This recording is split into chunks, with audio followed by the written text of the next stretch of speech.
We all look for changes in our lives, and sometimes, unfortunately, the change comes when we hit rock bottom. We're going to be sharing a two-part series on people who have had rock bottom stories in their lives and how that rock bottom episode has caused them to shift their lives radically for the better right after this. What is mindset? Our mindset is based on what we believe, and anything we believe in, we put into motion. I have spent my life putting the mindset of perseverance into motion, and now I am here today to share my journey along with others whose mindsets have changed the course of their lives. Hi, I'm mindset coach Lorraine Lindsey, and I believe that if you can change your mind, you have the power to change your life. So are you ready?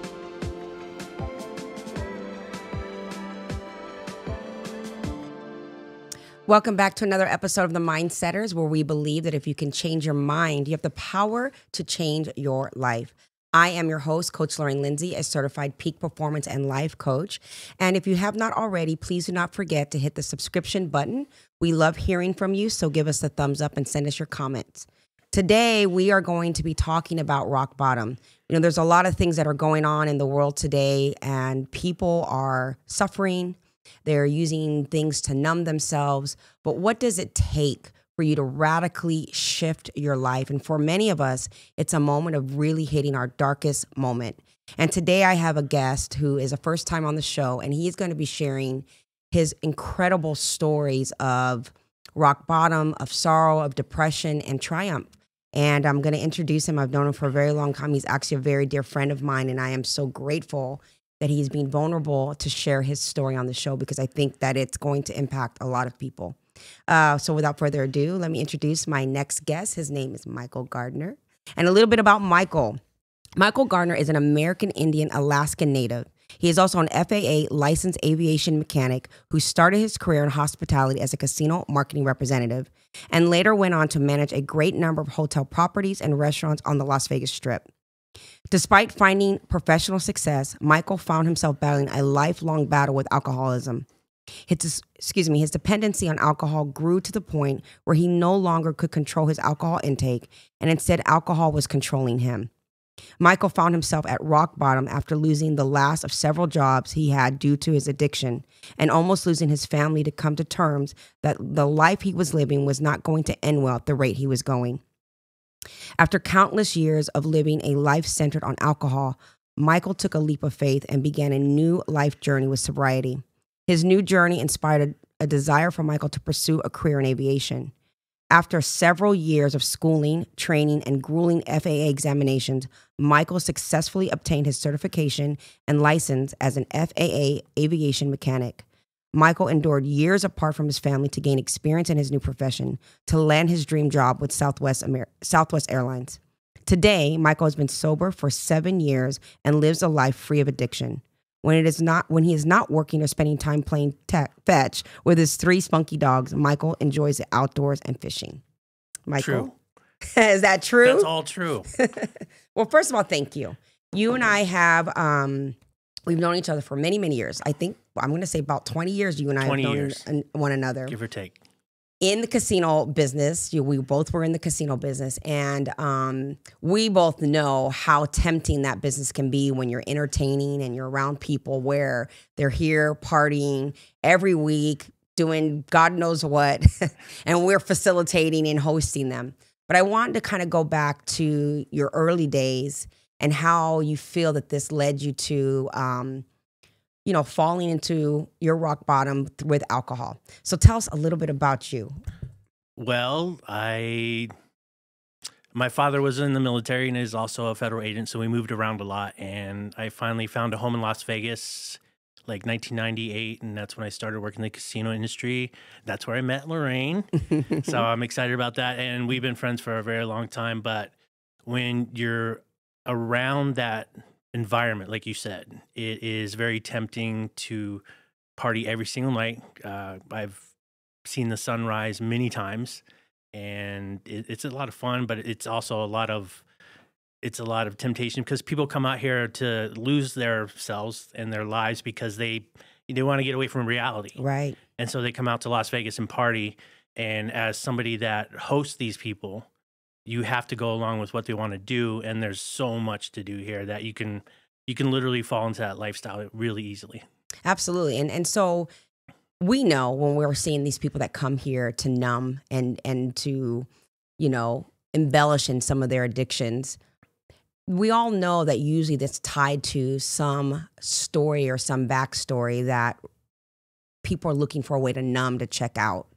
And so for you, you had a story. So although you're in an environment of people, you had a backstory that kind of triggered it to really become out of control. So I know that you had shared, and I know this about you, that you are adopted. Right. And you told me this when we sat and talked, and we talked about you coming on the show. You shared a pivotal moment in your life where there was a trigger. It was supposed to be the happiest moment in your life, but it was also the darkest moment in your life. Do you want to kind of share that story? Yes. I had my son. Well, when my son was being born in the hospital, my ex was in labor for 20-ish hours or whatever.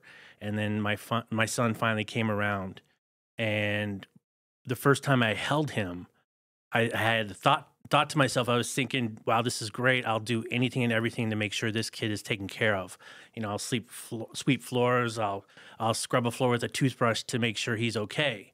And although I love my adopted family very much, it hit me that I was this person's parent, and my own mother, biological mother, gave me away, which it just triggered the happiest moment of my life. It should have been the happiest moment.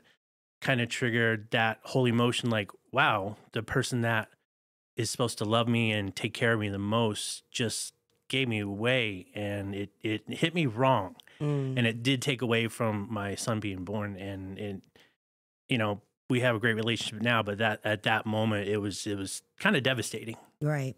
And you know what I think is important when you shared that with me, what really resonated with me is that sometimes what triggers us, we're unaware of it. Like you said, it's like, here I am, I'm living my life. My parents are great people. I feel like I've had a great upbringing. And there was maybe always a subconscious thing, or maybe sometimes at the forefront of your mind at different parts in your life where you were wondering and curious as to, why did my mother give me away? Right. And maybe it was in the background for a while.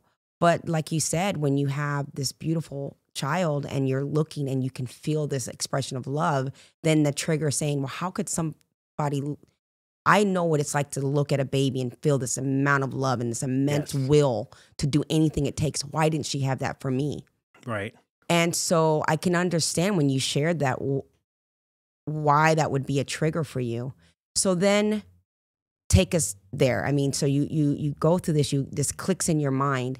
And what did that do to you ultimately? It was a switch, and I went from drinking and the fun that went along with it to numbing myself.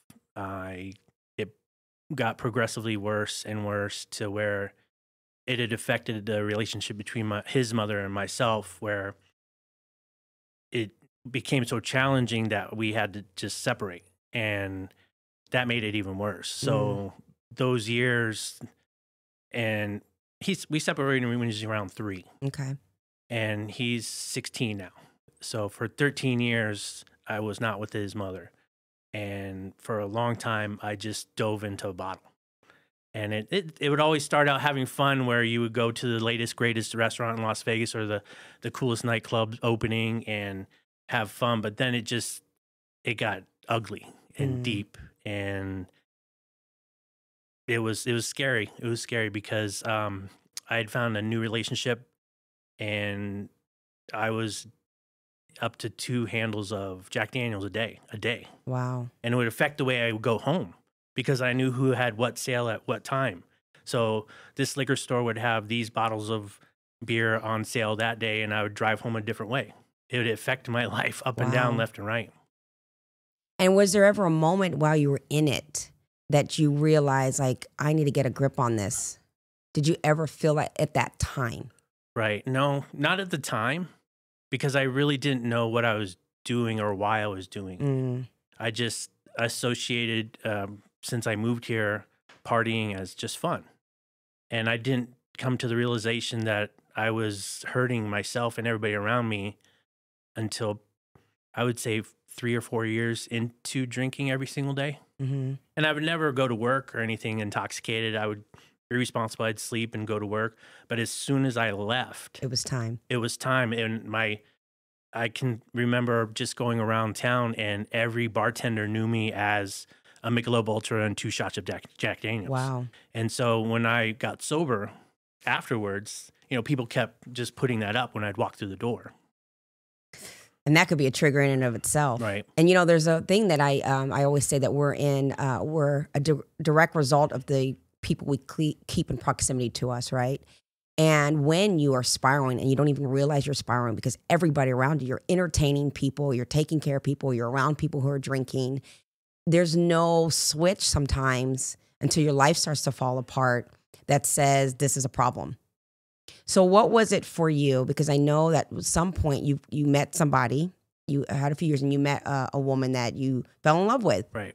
So take us down that path when you met her, and where were you in your drinking at that time? I was drinking pretty heavily, and I met a young lady through a coworker, and we would party together, have fun together, and then she ended up the day before Thanksgiving getting in a car wreck, and I lost her too. So it made it worse. It made it to the point where my adopted parents were like, he's not going to make it through this. Wow.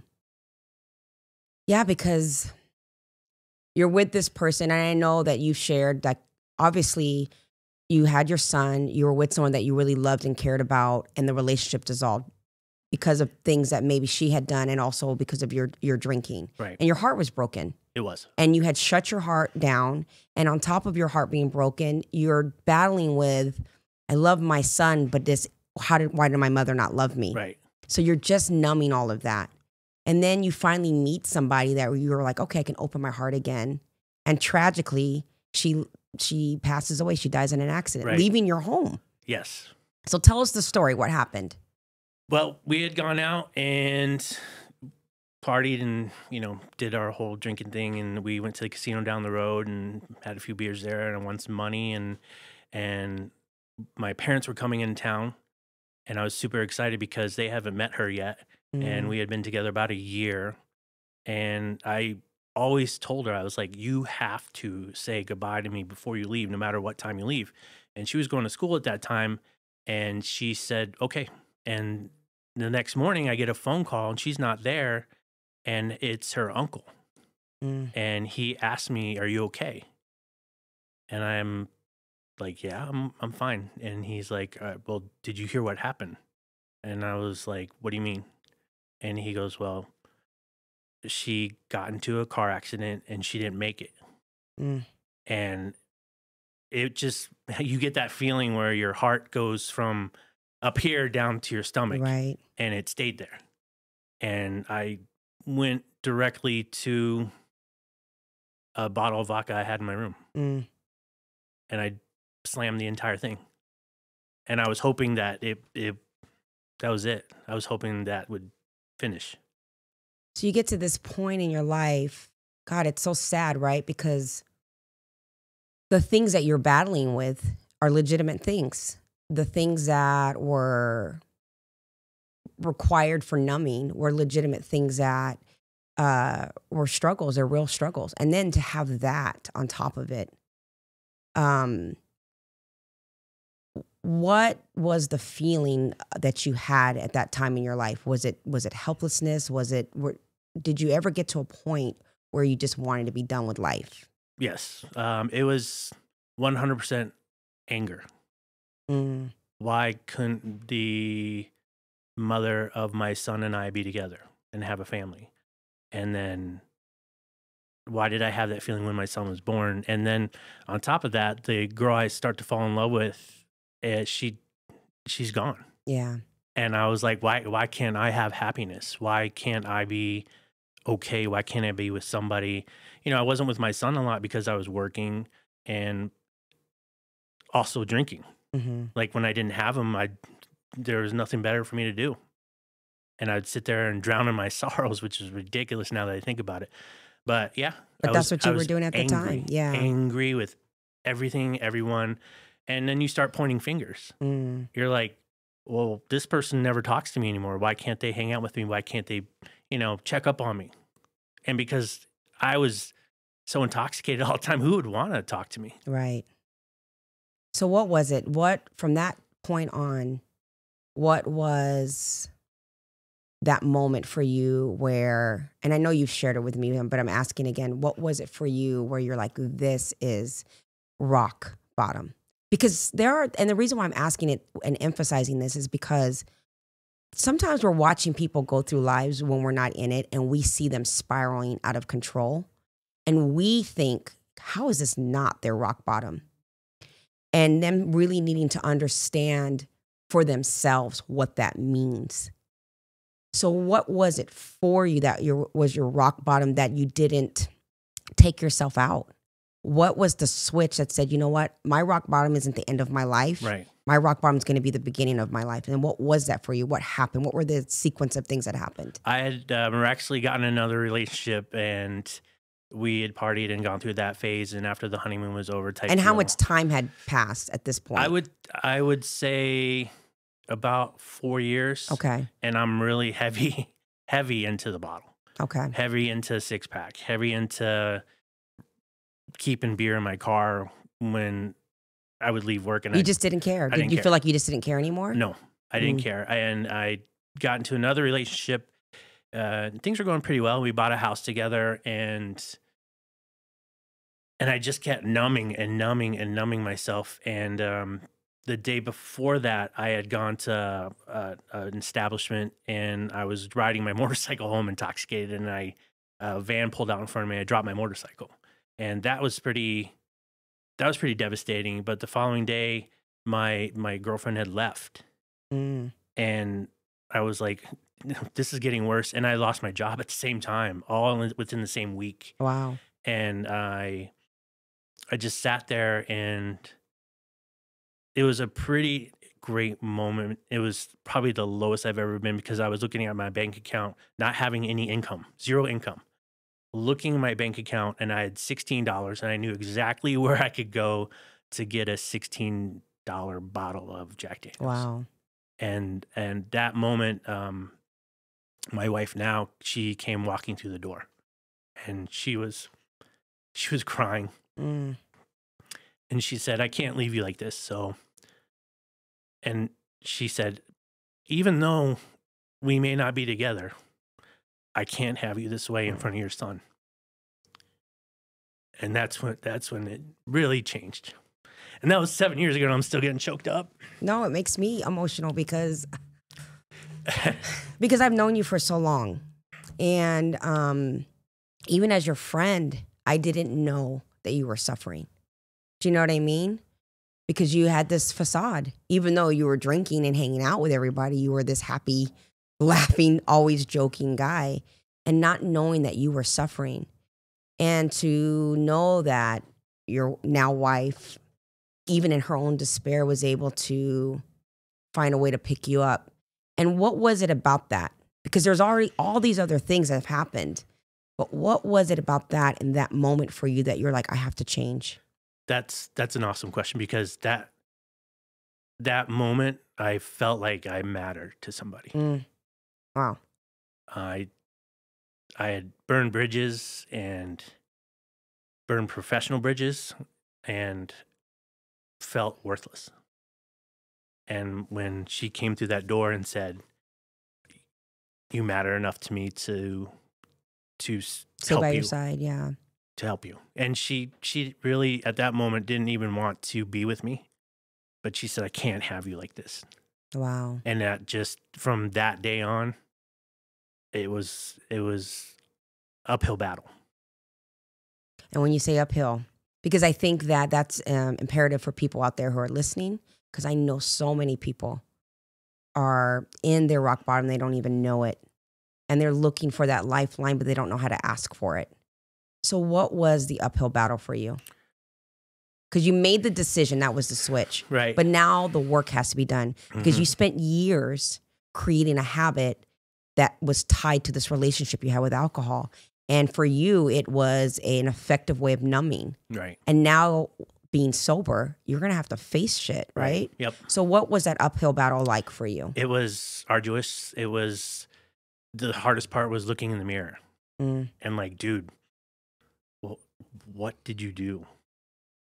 Like, I couldn't even really look in the mirror, but I knew it. I knew I was addicted to alcohol. I knew it because anytime I didn't have a beer in the morning when I was supposed to be making coffee, I would make coffee for my wife and slam 2 beers while I was making coffee. I would shake and I would sweat if I did not have booze in my system. So that uphill battle it took at least a year to be okay. Because when I say that, I mean, I went to detox, and that was horrible. It was like being in jail and they wouldn't let me go home. And they would wake you up in the middle of the night and give you medication to help you with your tremors. Yes, to help me stop wanting to drink. And after I finished that, it was a lot of, I have headaches all the time. And I was like, I had stopped drinking before for like 90 days. And the way I celebrated after not drinking for 90 days was to have a drink, was to go out with my neighbors and we all drank. But this time it was a life commitment. It was a life commitment. I sat there and I had to take one day at a time at first. If I can make it through this morning, this afternoon, and this evening, okay, there's one day in the books. And it was that way for months. And it's hard. And what was the thing for you that kept you going? Where you're like, I can't turn back. I can't fall. What was that you had to tell yourself and do differently to prevent yourself from falling? I looked at my son and I said to myself, I'm worth something to him. And to have my wife make me feel like I was worth something. Okay, I can do this. And I basically had a hard time with everything because when you don't drink and you're not numbing yourself every single day, you actually feel emotions and they're multiplied by 5. Because even when you're happy, when you're drinking, you don't feel as happy as you are when you're sober. It's more genuine. It's more genuine. And the upsetting moments in your life, the little downhill and challenges, they're times 10 as well. So when you're sober and you're struggling, you always want to reach over and, hey, grab that. And I can say one thing, the one place I go to that I used to have these really tall beers, they would have like a little slushy in it. I miss those. I remember you saying that. I remember you telling me that. But yeah, just facing yourself and facing your emotions because they're real. Right. They're real now. Right. And you feel like everybody's judging you as well. Like, oh, he's going to fall back into his little hole. So then why not? Once that day by day becomes week by week, it's easier. And then the months pass by and then you hit a year. And the weirdest thing happened to me when I hit a year sober, I was like, okay, let's go party.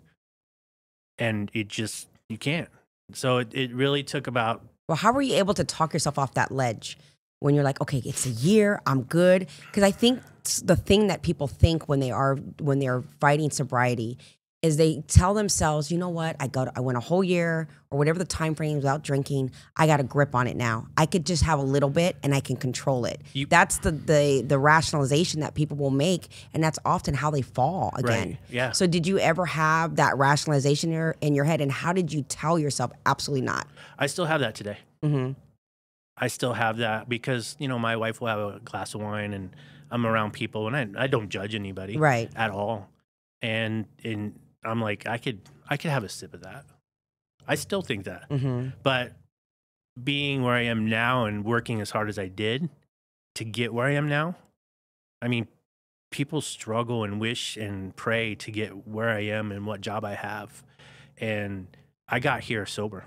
So that's powerful. So it's like, it's not worth it. I can have a Coke Zero. I can have, an energy drink and be fine with that. Right. That's so powerful. That's so powerful what you just said. You said, I have to repeat that. Look at where I'm at. There are so many people that pray to be here. And I did that sober. That is powerful, especially coming from someone who knows that monkey stays on his back. And you danced with that monkey and took him with you, but we're going to do this sober. So tell us about getting out of the casino business, walking away from the temptations, because I think that's a big part of it too, is that, again, we're creatures of habit, and some of our addictions and things are tied to what we are cues, the things that trigger us, right? And so removing yourself from that world, but you had a dream. You had a dream to be a mechanic, an aviation mechanic, and now you're sober. When did you decide, I'm going to pursue this? It's not too late. Because how old were you when you decided to go after that career? 41, I think. 41. And a lot of people think, I mean, I'm in my 40s too, and I'm starting over as far as career and everything as well. And sometimes people think, I messed up in my life. I made all these mistakes. People will judge me. What am I going to do with my life now? And you made the decision to do something that you had dreamed of. So what was that like for you, and what made you decide to just go for it?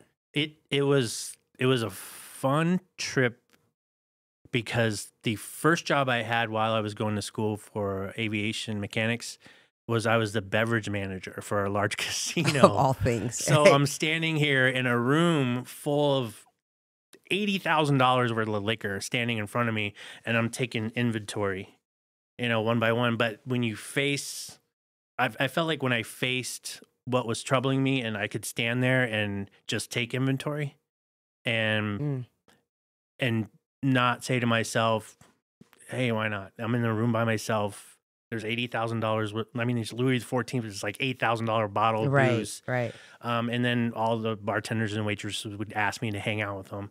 And that actually helped, because I was facing my demon in its face. Right. And I could look in the mirror and say, hey, this, there's no temptation here. And at the same time, I was going to school all day.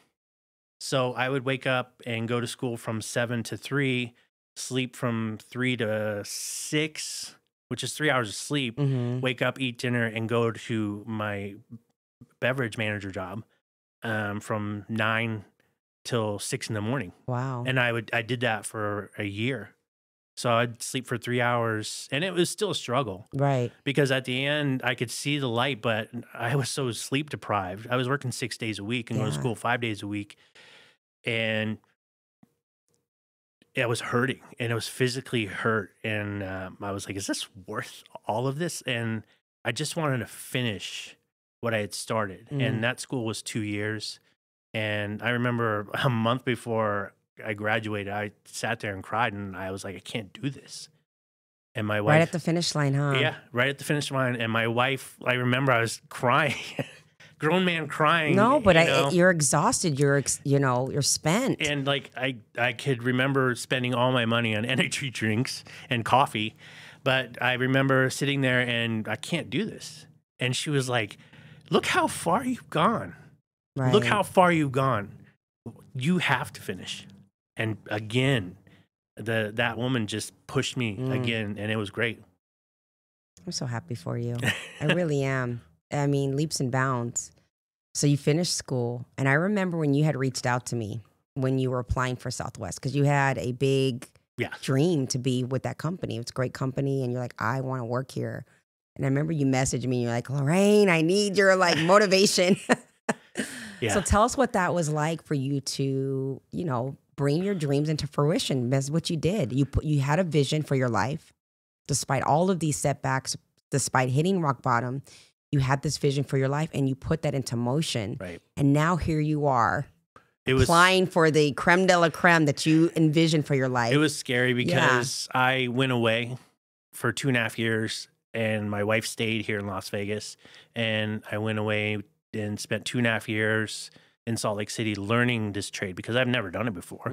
I'd always worked on vehicles, and I would sit there and work on a Mustang and sell it for a few $1,000s more than I bought it for. But I never worked on aircraft. And putting my hands on the aircraft and actually fixing them and sending them off, and you're signing your name on them, and everybody in the world in that industry, when you work for like a regional airlines, their dream is to get to a big boy like Delta, American, Southwest, even FedEx or UPS, because those guys get paid. Right. Those guys get paid.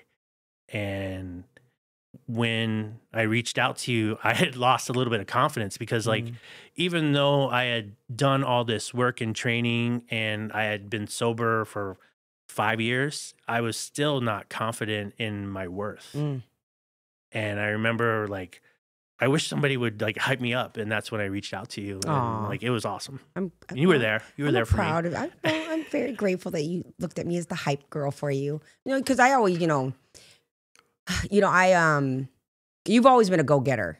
And so you and I recently, as I've been showing you properties and stuff like that to help you buy a home, you and I have been reminiscing about stories and stuff, and you're like, oh my God, I can't believe I don't remember that and stuff like that. I'm like, well, you're sober now, so now you're going to remember the stories. But you always were a go-getter, and I always, and not only were you a go-getter, but you were always very encouraging and uplifting for me. Right. Whenever you had entrepreneurial things, you always found a way to try to include me in it, or, hey, Lorraine, I got this thing going on.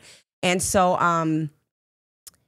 I hope for you now that you're underestimating yourself, right? Right. Because I think you're an amazing person. Thank you. And I think that anyone who spent any amount of time with you, even though you were battling in your darkness, I think that you were always someone that gave people joy. I mean, you made people laugh and happy and all of those things. And so I love to see that you're in a space now that you can remember it, right, and enjoy it for yourself. And I love your transparency. I love how vulnerable and honest you're being about your journey.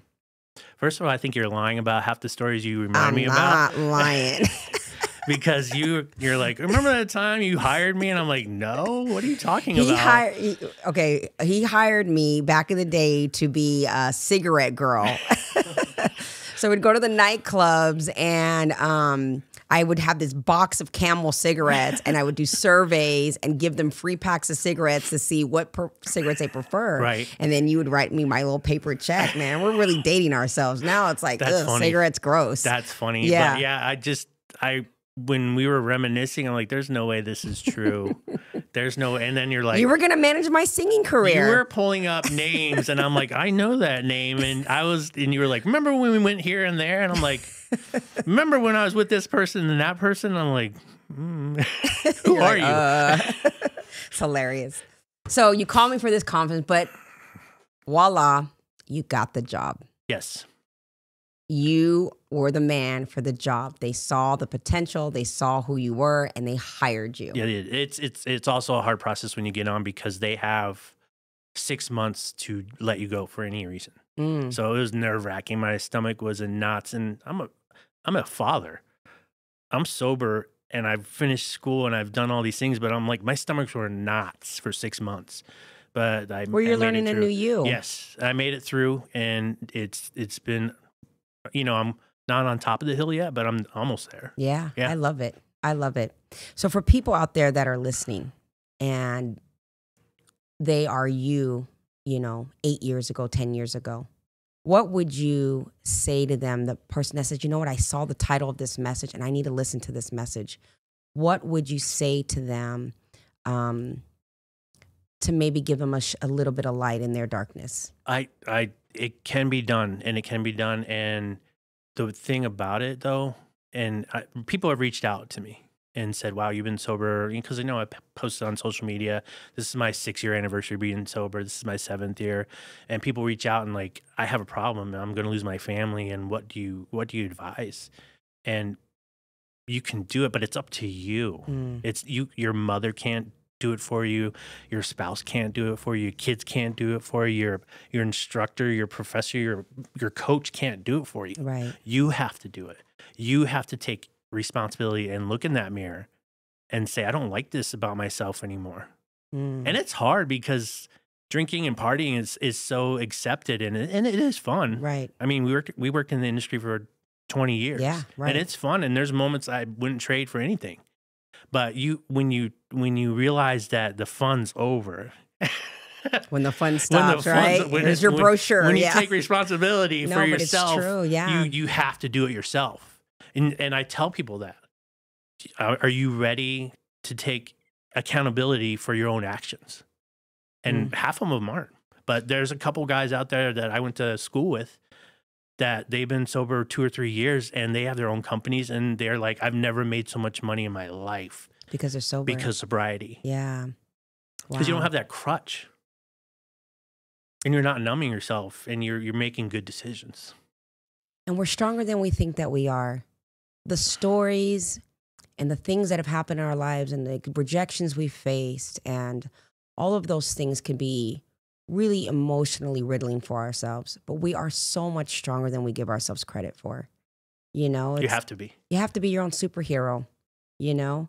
And it's great that you had people like your wife to be your lifeline. But at some point, like you said, day by day, bit by bit.